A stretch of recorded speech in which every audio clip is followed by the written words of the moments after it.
কেমন আছো বন্ধুরা?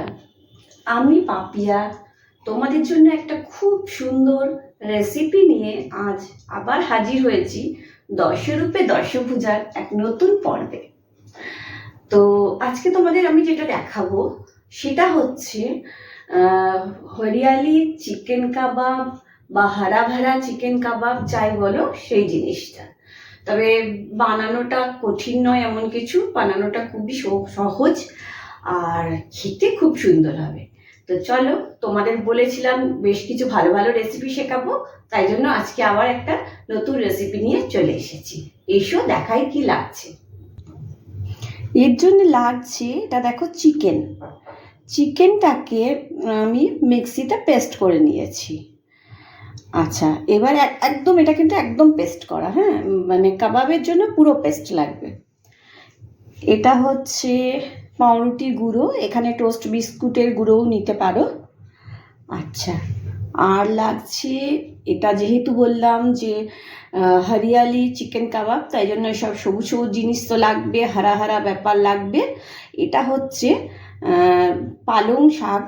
আমি যেটা বলি যে গরম জলে একটু 1-2 মিনিট গরম জলের মধ্যে রেখে তারপরে সেটাকে তুলে এটাকে পেস্ট করে ঠান্ডা করে এটাকে পেস্ট করে নিয়েছি। এটা পালং শাক তাহলে বললাম, এখানে 2 আঁটি পালং শাক রয়েছে। আচ্ছা, এটা হচ্ছে ক্যাপসিকাম কুচি। যেহেতু বললাম যে যেহেতু হরিয়ালি ব্যাপার, তাই সবই একটু হারা হারা দিতে হবে এতে, সেই জন্যে দেখো সবই সবুজ সবুজ একটু দেওয়ার চেষ্টা। এটা হচ্ছে ক্যাপসিকাম কুচি, এখানে একটা মাঝারি সাইজের ক্যাপসিকাম আছে। আর এটা রয়েছে ধনে পাতা। ধনে পাতা আর ক্যাপসিকামটা এমনি রেখেছি, এগুলোকে আমি একটু মিক্সিতে পেস্ট করব। আচ্ছা, আর লাগছে, এটা হচ্ছে কাঁচা লঙ্কা আর আদা পেস্ট, এটা হচ্ছে রসুন পেস্ট, আর কটা কাজু বাদাম। আর কি কি লাগছে তোমাদের দেখায়।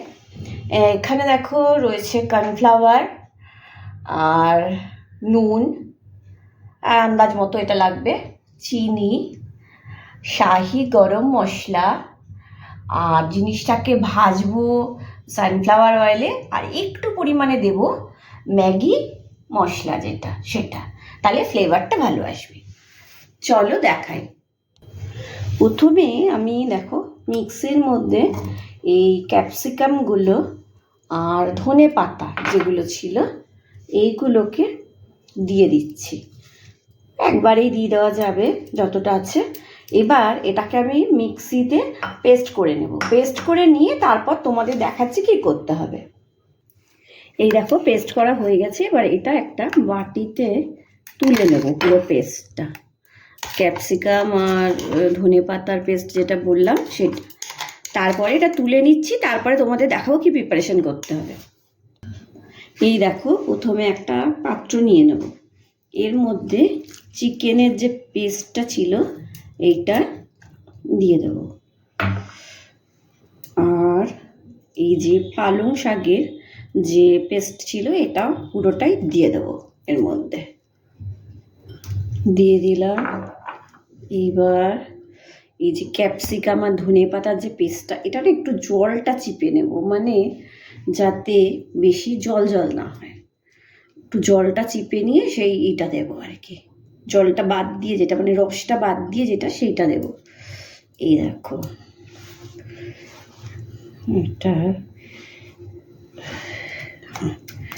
এটা দিলাম। এবার হচ্ছে এই পাউরুটির যে গুঁড়োটা ছিল এটা তার মধ্যে দিয়ে দেবো, এটা দিয়ে দিলাম। এবার কর্নফ্লাওয়ার এর মধ্যে দিয়ে দেব। প্রথমে আমি বেশি না, প্রথমে আমি 2 চামচের মতো দিচ্ছি, তারপর যদি মনে হয় যে লাগবে তাহলে তখন দেব। এটা দিলাম। এবার রসুন আর আদা বাটাটা রয়েছে দেখো, এখান থেকে আমি 1 চামচ 2 চামচ, বেশি দিচ্ছি না, ঝাল আছে লঙ্কাগুলোতে খুব। রসুনটা, এটা আদা বাটা আর কাঁচা লঙ্কা বাটা, সরি, আর রসুন বাটা যেটা সেটা আমি পুরোটা দিয়ে দিচ্ছি। রসুন বাটাটা এটা পুরোটা দিয়ে দিলাম। এবার নুন দেব আন্দাজ মতো, এটা তোমরা নিজেদের আন্দাজ মতো দেবে নুনটা। এটা নুন দিলাম, অল্প মিষ্টি দেব। আমি তো বলি যে আমার সব কিছুর ব্যালেন্স না হলে ভালো লাগে না, একটু মিষ্টি দেব। এবার দেব একটু শাহি গরম মশলার গুঁড়ো, শাহি গরম মশলার গুঁড়ো দিচ্ছি। আর দেব একটু ম্যাগি মশলা, দেখো একটু ম্যাগি মশলা। এটা বেশি লাগবে না, যেহেতু আদা রসুন তো রয়েছে, যে একটুখানি দিচ্ছি।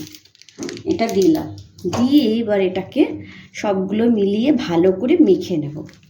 এগুলোকে ভালো করে মেখে নিয়ে এটাকে দেখো সবগুলো ভালো করে না মেশাতে হবে, কারণ কাবাব তৈরি হবে তো মিক্সচারটা যদি ভালো না হয় কাবাবটা ভালো হবে না।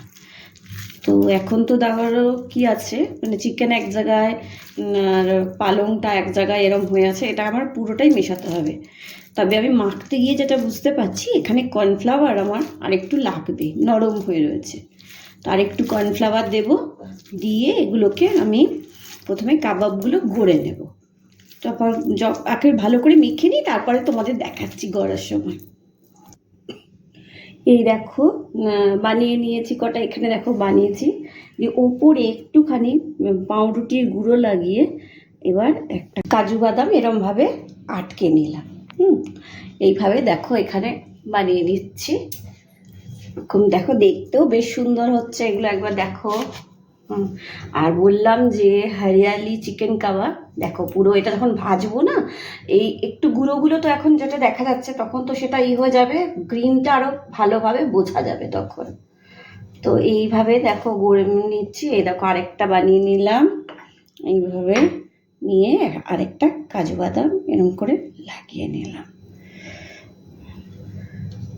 এবার বাকিগুলো বানাচ্ছি, তারপর তোমাদের দেখাই। এই দেখো আমি ননস্টিকের তেল দিয়ে নিয়েছি। তবে কাবাব না খুব বেশি তেলে তো একদম ডিপ ফ্রাই হয় না, যে কারণে কাবাব সাধারণত একটু সেঁকা সেঁকা হয়। তো আমি এটা যেহেতু ভাজবো, কম তেলেই ভাজবো, খুব বেশি তেল ডুবো তেলে নয়। এরকম তেলটা গরম হয়ে গেছে, এবার আমি এক এক করে কাবাবগুলো দিয়ে দেবো। আর যখন দেবে, প্রথমে আমি ফ্লেমটা একদম কমিয়ে রেখেছি দেওয়ার সময়, কারণ শুধু পুড়ে যাওয়ার ভয় না, একটু ছেটারও ভয় আছে গায়ে, ওই জন্যে। এরপরে দিয়ে নিয়ে আমি এটাকে মিডিয়াম করে দেবো ফ্লেমটাকে। তারপরে আস্তে আস্তে হোক একটা দিক, তারপরে উল্টে দেবো অন্য দিকটা। এই দেখো এগুলো উল্টে দিয়েছে, এগুলো হয়ে গেছে। এবার তবে এগুলোকে না খুব সাবধানে উল্টাতে হবে। উল্টে দিলাম, আর ফ্লেমটা কমিয়ে রাখছি সাবধানে। প্রথমে এখন তো ধরো কাবাবগুলো নরম আছে, যে কারণে এটা যখন উল্টাবে একটা চামচ বা ছুরি যাই হোক কিছু নিয়ে নেবে, মানে দুটো জিনিসের সাহায্যে উল্টাবে, তাহলে জিনিসটা ভাঙবে না। এবার দেখো এদিকটা উল্টে দিয়ে আবার এদিকটাকেও ভাজতে দিয়ে দেবো কিছুক্ষণ। এইভাবে উল্টে পাল্টে একটু ভাজবো ভালো করে, মানে এদিকটাকেও আর একবার ভাজবো যাতে জিনিসটা ভালো হয়। কারণ চিকেনটা তো ধরো আমরা সেদ্ধ বা কিছু করে নিয়ে ওটা তো পেস্ট করা ছিল, তো ওটাও যাতে ভালো করে সেদ্ধ হয় জিনিসটা, সেটা তো দেখতে হবে, সেই জন্য। তো এরমভাবে হোক, তারপর আবার উল্টে দেবো। এই দেখো তৈরি হয়ে গেছে হরিয়ালি চিকেন কাবাব বা হারা ভারা চিকেন কাবাব। দেখো দেখতে কত সুন্দর হয়েছে, আর খেতেও ভীষণ সুন্দর হবে। তো দেখো তোমাদের কিন্তু আমি যেমন কথা দিয়েছিলাম যে এখন তোমাদের বেশ কিছুদিন খুব ভালো ভালো রেসিপি শেখাবো, তো আমি কিন্তু আমার কথা রাখছি। তো তোমরা কেমন এই রেসিপি দেখে বানাচ্ছ তো ঘরে, বানিয়ে নিজেদের লোককে গেস্টদের খাওয়াচ্ছ তো নিশ্চয়ই। আর বাড়ির লোকদেরও বলি, এত কষ্ট করে যখন যে বানিয়ে খাওয়াবে তাদেরকে কিন্তু তোমরা একটু প্রশংসা করো, শুধু খেয়ে চুপ থেকে যেও না। আচ্ছা, তো এবার তোমরা এটা দেখালাম, বানিয়ে নিও, বানানো এমন কিছু কঠিন নয়, বানিয়ে খেয়েও অন্যকে খাইও। আর এটাই বলছি। আর কি হবে, আর কি করবে, আমার জন্য থাকবে মিষ্টি মিষ্টি কমেন্টস, মিষ্টি মিষ্টি কমেন্টস করবে। আর যেমনভাবে আমার পাশে রয়েছো এইভাবেই ভালোবাসা দিয়ে আমার পাশে থেকো। তোমাদের জন্য রইল অনেক অনেক ভালোবাসা। আর সবার মধ্যে, আত্মীয় স্বজন জানাশোনা সবার মধ্যে আমার এই ভিডিওটাকে একটু শেয়ার করে দিও। আর সবাইকে বলো আমার চ্যানেলটাকে একটু সাবস্ক্রাইব করতে। আজ আসি।